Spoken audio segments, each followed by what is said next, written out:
এটা হলে আর কি লাগে গাইস।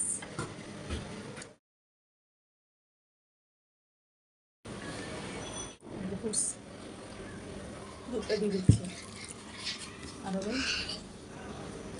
একটা দিয়ে দিলাম। যারা চিনি খেতে চায় তারা দুধের সাথে চিনি মিলিয়ে নেবে। এখন আমি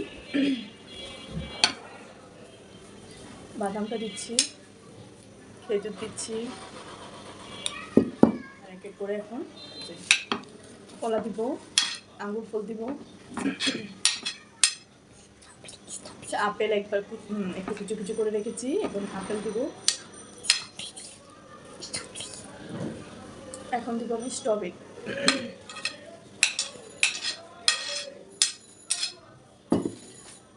বেদানা দিচ্ছি,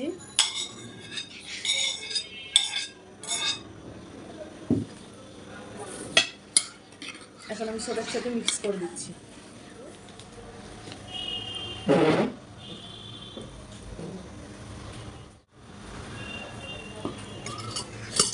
দুইটা নিয়ে মিক্স করে নিচ্ছি। আজকে ঘরে ইফতার বানানো নাই, এই রেসিপিটা হলে আমার সেদিন খুবই আরাম হয়, আমার কোনো কিছু বানাতে হয় না, খুব আরাম করতে পারি। আর আছে যে জিলাপি, তরমুজ আছে, একদম হালকা খাবার, ঠান্ডা ঠান্ডা, গোলাপ জামুন, দই।